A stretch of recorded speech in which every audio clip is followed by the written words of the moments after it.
Buenas tardes. Gracias primeramente por estar con nosotros. Ya lo mencionamos en la mañana. Me deja Alejandra con un cómo. Yo quisiera, antes que nada, más que escribir el libro, creo que se me va a ir los pocos minutos que me dan en agradecer. No veo otra razón. Si agradecimiento es inspiración y el agradecimiento es apertura de corazón, y efectivamente el proyecto es un proyecto que habla de alguna manera desde el diseño de esperanza y sueños. Quisiera agradecer al representante de la Embajada de India, al señor Bala Subramanian. Él es consejero cultural.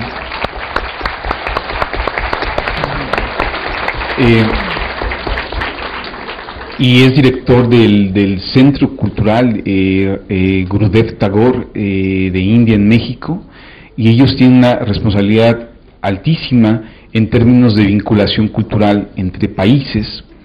El señor Balasubramanian aceptó gentilmente, aunque tenía 1000 cosas, estar con nosotros.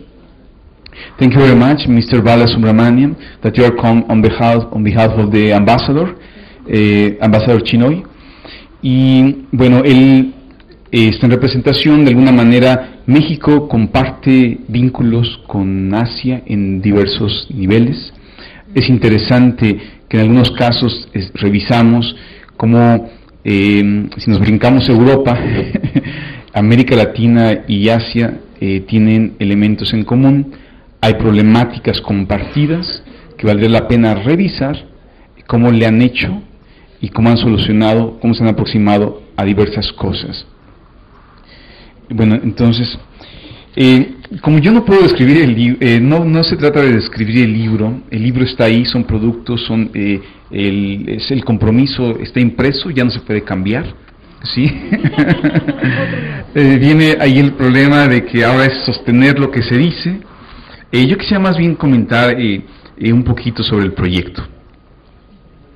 Es cierto que cuando regresamos de Inglaterra a México, vemos un ambiente donde todo el mundo nos dice, desde las esferas más elementales hasta las esferas más altas, en diversas clases sociales, todo el mundo nos describía perfectamente por qué el país no funcionaba, y entre ellos iba los índices de violencia que se repetían una y otra vez.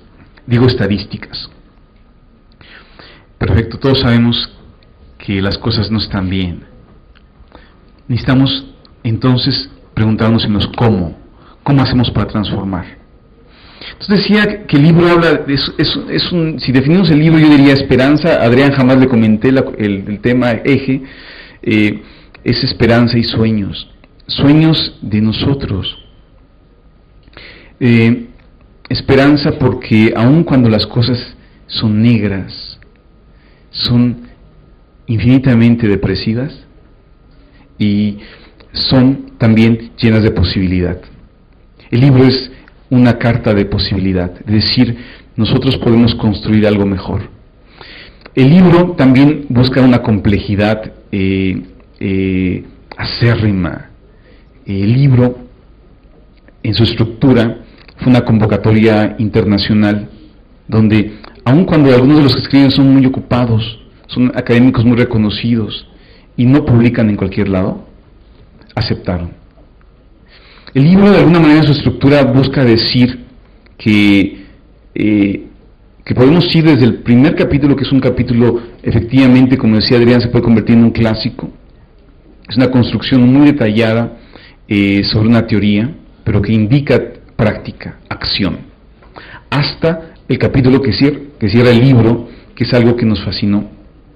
Concretamente, la realidad en el aula, en las escuelas, la convivencia escolar, ¿no?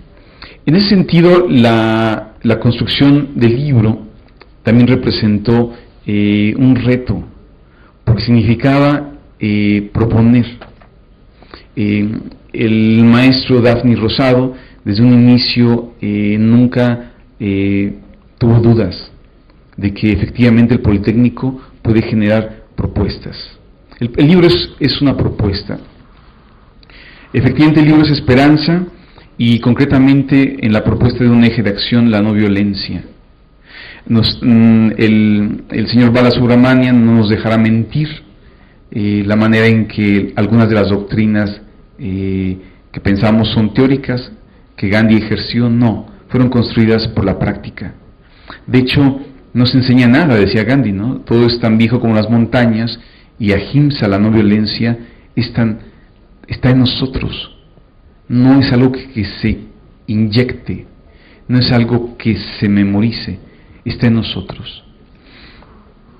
Entonces, como la idea es agradecer a toda la gente que participó, y también de alguna manera decirles a los jóvenes, a los tutores, a la gente que es modelo, a la gente que de alguna manera está en las escuelas, en los estados de la República, enfrentando situaciones perversas, llenas de desesperanza, decirles que no están solos, que podemos construir, que la investigación sirve, e incluso la investigación especializada, como es la de los estudios de Asia, puede servir, puede ayudarnos. En ese sentido, también la idea era, y por eso el nombre del libro, lo dice al inicio en la introducción, el libro yuxtapone dos cosas, quiere subrayar dos cosas. Tenemos que escuchar a los jóvenes. ¿Qué piensan? ¿Cómo ven ellos mismos su propia perspectiva y prospectiva al futuro? ¿Y qué van a hacer? Curiosamente, el futuro siempre es futuro, pero de alguna manera es lo que está ocurriendo ya. La construcción del presente es lo que nos queda, no hay vuelta de hoja, y nadie va a llegar desde arriba a mejorar esto. La propuesta que está en el libro es mejorarla todos juntos, en todas las disciplinas, con todas las voluntades y llenos de esperanza. Sin embargo, entonces en ese tema el número 1 es: escuchemos a los jóvenes. No hay forma de poder hablar de mejorar esto si no se escucha. Escuchar implica abrir el corazón. Abrir el corazón significa humildad. Y es parte de lo que nos enseñó Tagore en su momento, Rabindranath Tagore, el premio Nobel de Literatura hace 100 años precisamente, que no hay otra forma de transformar esto más que caminar con los jóvenes, caminar con los niños, no adelante, ni dando, ni imponiendo. Una pregunta que creo que sí vale la pena mencionar, está extraída del libro, la pregunta es: tenemos que escucharlos a los jóvenes. Primer punto. Porque, ¿qué es un joven sin sueños ni esperanza? Según las encuestas nos han revelado, sobre todo las de jurídicas de la UNAM, la de 2011, que fue la más espeluznante, que los jóvenes reflejaban que no hay esperanza, que si había que acabar con delincuentes, pues ni siquiera los derechos humanos se respetaran, que si hubiera pena capital y que los juicios minimizaran la cuestión de los derechos. Búsquenlo, está en el Instituto de Investigaciones Jurídicas de la UNAM, 2011, descargables junto con el INEGI. Nos golpea pensando en que los jóvenes iban a ser el sector que iba a decir: luchemos por los derechos humanos, argumentemos nuestra postura y construyamos esto de una manera mejor, no con más violencia, generando más violencia. La idea era que los jóvenes en esa encuesta iban a arrojar sueños y esperanza. Los tenemos, hay jóvenes con sueños y esperanza.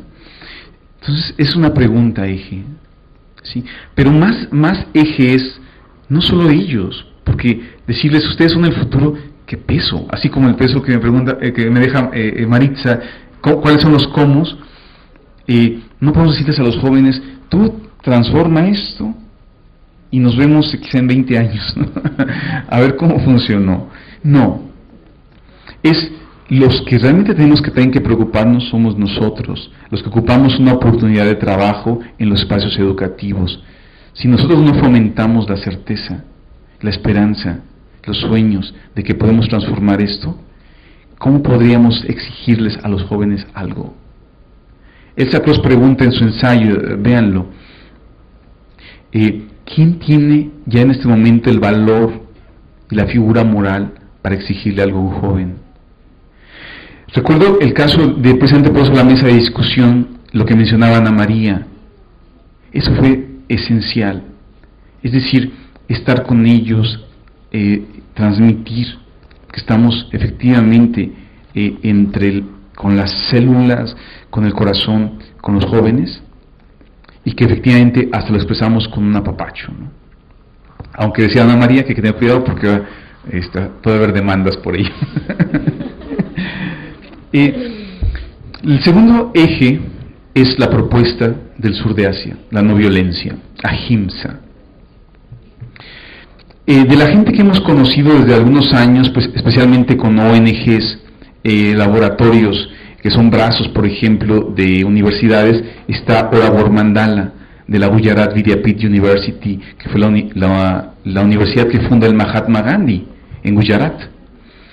Cuando conocimos el trabajo de Orafor Mandala, cuando conocimos lo que estaba haciendo la Gujarat Vidyapith y cómo estaba en el mundo funcionando esto, de que efectivamente la no violencia es algo que puede ayudarnos en este momento, no significaba importar, no, porque no estamos importando nada, estamos hablando de la misma comunidad humana, lo mismo que sufren del otro lado del mundo, sufrimos nosotros. Gandhi fue un ejemplo interesante, y más que interesante es vigente. Cuando más palos le llovieron a Gandhi y a la gente que estuvo con él, que afortunadamente conocimos con Orafor Mandala, Gandhi jamás respondió con violencia. Hablaba de una fuerza interior que es más potente que cualquier arma. Hablaba de una fuerza interior que está fundada en Satya, que es Sat, existencia, verdad, en sánscrito. Es la verdad interior, que no es otra cosa más que una forma de amor, es de alguna manera una arma. Gandhi fue molido a palos, vio trenes que venían de Pakistán a India llenos de cadáveres en represalia y violencia, supo de trenes que iban de India a Pakistán y llegaban a su destino llenos de cadáveres, porque había esta disputa entre el territorio y el enojo. Sabemos entonces el ejemplo de Gandhi que jamás claudica. En México tenemos casos así. No estamos diciendo que únicamente se encuentran en el sur de Asia, no. Tenemos héroes anónimos, tenemos docentes, tutores, gente que sigue siendo modelo. Quizá nos da un espanto, pero más que espanto nos tiene que sacudir que ahora algunos niños en los roles que antes eran del superhéroe, ahora algunos niños en ciertos estados del país, el rol es que el más exitoso es el rol de narco, y que el niño asume ciertas posturas sin nombres para jugar con otros. En ese sentido tiene que sacudirnos quizá esto y nos regresa otra vez la esperanza de que hay modelos que hacen la contraparte. Hay gente, ustedes mismos, nosotros, la gente que sigue comprometida en hacer algo por que el país no se nos despedace, ¿sí? La parte del ejercicio entonces estaba en esos dos elementos. El libro es eso. Es como cuando un sastre sutura. ¿Qué sutura? Sutura cachos. ¿De quién? De especialistas. Hoy en día los problemas nos rebasan y no pueden ser abordados por una sola disciplina, por el especialista de X cosa, con superdoctorado, postdoctorado en tal cosa. Hoy tenemos que entender que esa especialización tiene que regresar al momento de dialogar con otros. Por eso el libro es desde especialistas del sur de Asia, filósofos, gente especialista en argumentación y cómo la argumentación sirve para construir un mejor país, hasta elementos de especialistas que se han metido a las escuelas para ver cómo está despedazando y obstruyendo y toda la cuestión de la violencia y proponer algo. El libro también tiene un eje, si queremos decir que hay un banquito ahí que quiere decir al lector, detente y revira. La no violencia que proponemos no es una cuestión pasiva de amor y paz, de sentarnos y todo es rosa. No, la realidad no es rosa. La realidad tiene contrastes y qué bueno. Sin embargo, uno de los ejes que hemos identificado fundamentalmente que va a ser el fermento y la alimentación de la violencia es la desigualdad. Que tengamos jóvenes en las escuelas y que en este momento aquí, cuando estamos hablando, desde que empezamos ahorita, decenas quizá de jóvenes están dejando la escuela. Otras más, decenas están pensando en si mejor se quitan la vida porque esto no tiene sentido. Otros más quizá están destruyendo cosas porque no les dimos los argumentos para decirle, en vez de destruir, argumenta. Es tu forma de ser ciudadano. En ese sentido, entonces, hay un respaldo, hay un artículo, un capítulo que es el de la desigualdad social, con Elliot Turiel. Alguien que recibió, que fue uno de los proactivos en debatir con Piaget y criticar a Kohlberg, ¿sí? Elliot Turiel aceptó escribir, dar exclusiva el artículo, pensando en que efectivamente no es hablar de que todos nos pongamos una flor en el cabello, como decía en las canciones en el 68, qué bueno que la hagamos, hagámoslo, pero hay elementos mucho más estructurales, la desigualdad. Que los jóvenes no tengan oportunidades, no tengan trabajo, y que las cifras que nos están revelando en este momento, todas las vueltas de hoja a los diarios, nos revelen que hay una desigualdad impresionante. Ese es otro fermento de violencia. Parte de la propuesta entonces está en ver el conglomerado complejo de lo que es la violencia en México, proponer algo que no requiere de mucho, sino de descubrir, de reflexionar, y de alguna manera, quizá utópicamente, sí lo digo, porque le hablamos a jóvenes, y los jóvenes de alguna manera entienden también por algo que nos es común y que es el amor. En ese sentido entonces el recorrido pues va desde Chakrabarti Ram Prasad, que acepta, propone su teoría, Elliot Turiel diciéndonos la violencia no es una cuestión nada más de cifras y tiene un fermento estructural de desigualdad, veámoslo ahí. El artículo que continúa en este caso, la propuesta también que viene desde los Yoga Sutras de Elsa Cross, una poeta mexicana que ha palpado que si bien el tema es complejo, incluso la sensibilidad estética nos permite quitarnos esa indiferencia e insensibilidad. Las cifras, de tanto escucharlas, permean y se nos hacen comunes. Tantos muertos, decían los compañeros en la mesa, eso genera indiferencia e insensibilidad. La idea es regresar a lo más básico, que todo nos sorprenda. El artículo de Mattei es un personaje con el cual dialogamos. El artículo es un personaje que envía su colaboración y excelente, y faltaban las referencias. Le escribo a Mattei con toda la pena del mundo. Es un gran académico, un gran personaje en el mundo, y le digo con todo el dolor del mundo, pero faltan las referencias. Hay que ponérselas. Y Mattei lo hace contracorriente, y después él, supe por qué él envió un artículo, faltan las referencias algunas, porque él estaba consultando las cartas directas de Gandhi.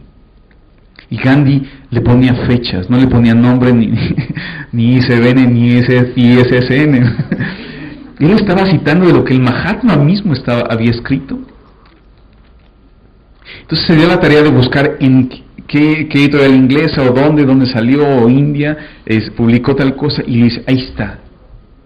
Sí, eso es lo que falta. Y entonces tenemos un gran artículo, léanlo.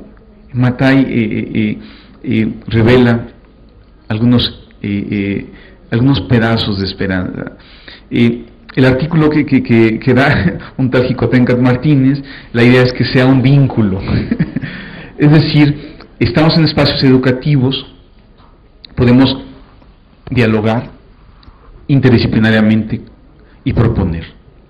Tenemos después la propuesta como Raimundo Morado, la argumentación. La argumentación es central.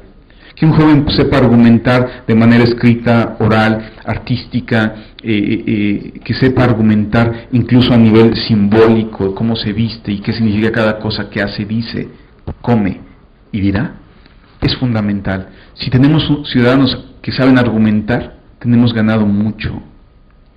Por tanto, es contracorriente. La argumentación parece ser como algo contracorriente, subversivo, cuando en su momento fue la base de la democracia en el mundo griego, pero es algo que nos es un compromiso en los espacios educativos. Viene entonces el análisis que hace Marta Tronco y Susana Ocaña, donde presentan el tejido. Ahí está la muestra de tejido del Politécnico. ¿Cómo está funcionando? Las cifras son altas. Hay un análisis de esto y refleja algunos puntos claves para abordar el tema. Cerramos, el libro cierra con el capítulo de Claudio Saucedo y Juana María Mejía, donde nos metimos al tejido de los jóvenes para escuchar su lenguaje, entenderlo, ¿sí? Entender cómo vamos a dialogar. Las brechas requieren palabras, diálogos para poder conectarse. Entonces el libro va en esa ruta, va en una propuesta implícita. Ha sido un trabajo fuerte, pero vale la pena. No sé si algo me queda de tiempo, no quería extenderme mucho, pero entonces es un agradecimiento a todos los autores, a ustedes. El libro está aquí, aceptamos respuestas, aceptamos réplicas. Maritza Ortega dijo algo clave: ¿cómo? Hace semanas comentamos en otra mesa con otros especialistas que estamos en la época fundamental de preguntarnos por los cómo, pero es una labor compartida. Tenemos que interactuar todos en la manera en que construimos los cómo. Creo que a mí me encantaría cerrar porque no queremos una presentación de libro académica que nada hable a 4 especialistas, no. Queremos una mesa que arranque, que caliente motores, para que veamos la complejidad del problema. Después desbordamos con la presentación del libro, cerramos después con un ejemplo de cómo la fotografía y el arte funcionó en procesos de paz, que es la fotografía que está montada afuera. Y entonces, en el sentido de deleite, porque hay que regresar a esos niveles, aunque las cosas estén bien sombrías, necesitamos gasolina. Y parte de esa gasolina la provee lo que Gandhi decía: la base de Ahimsa es el amor. Así, algo tan sencillo. Yo sé que yo no soy de la idea de que todo es rosa, no. Coincido con Maritza, tengo una cierta, por eso invitamos a Maritza aquí, porque ella tiene una perspectiva de especialista y un reconocimiento de gente que ha estudiado seriamente a los jóvenes. La invitación de cada uno fue específica. La invitación de Adrián, por ser especialista del Colegio de México en estudios de Asia y replicar la cuestión del sánscrito, necesitábamos eso también. Y el señor Balasubramanian, por ser alguien que ha observado todo esto y cómo ha funcionado en el sur de Asia. A mí me gustaría cerrar, por el puro deleite, si se me permite, ¿sí? De leer algo que no es del libro, sino de algo que inspiró el libro. No es de India tampoco, pero sí es algo de alguien que una vez lo leyó en la sala de Nezahualcóyotl, repleto de jóvenes, los que su público, él pensaba, iban a ser grandes. Los que llegaron fueron jóvenes, porque sabemos que hay esperanza, y el libro es de esperanza. Es un poema de Sabines. El poema se llama Los Amorosos. Y recuerdo que cuando en algún momento daba clases en diferentes lugares, eso sacudía, y las diferencias se disolvían, ¿sí? La realidad es negra, sí, pero hay donde tomar. Cierro nada más con Los Amorosos de Sabines, que inspiró parte de este proyecto a nivel muy, muy estético, a nivel muy de que necesitamos hurgar en nosotros. Los amorosos callan.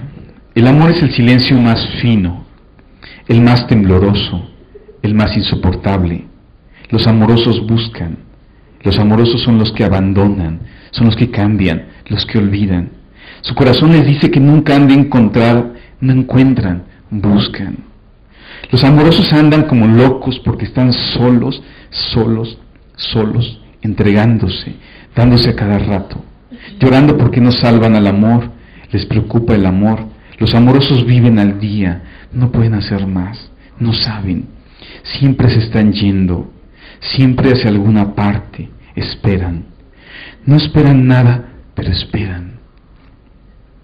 Saben que nunca han de encontrar, el amor es la prórroga perpetua. Siempre el paso siguiente, el otro. Los amorosos son los insaciables, los que siempre, qué bueno, han de estar solos. Los amorosos son la hidra del cuento, tienen serpientes en lugar de brazos, las venas del cuello se les hinchan, también como serpientes para asfixiarlos. Los amorosos no pueden dormir, porque si se duermen, se los comen los gusanos. En la oscuridad abren los ojos y les cae en ellos el espanto. Encuentran alacranes bajo la sábana y su cama flota como sobre un lago. Los amorosos son locos, solo locos, sin Dios y sin diablo. Los amorosos salen de sus cuevas, temblorosos, hambrientos, a cazar fantasmas. Se ríen de las gentes que lo saben todo, de las que aman a perpetuidad verídicamente, de las que creen en el amor como en una lámpara de inagotable aceite. Los amorosos juegan a coger el agua, a tatuar el humo, a no irse. Juegan el largo, el triste juego del amor. Nadie ha de resignarse, dicen que nadie ha de resignarse. Los amorosos se avergüenzan de toda conformación. La propuesta es esa. Le hablamos a esos jóvenes, le hablamos a los especialistas que todavía consideran que somos unos locos amorosos, que podemos construir, reconstruir lo que se está cayendo a pedazos y que tenemos una responsabilidad impresionante de no dormirnos, de no ser indiferentes. Eso es todo lo que queríamos decir. Muchas gracias.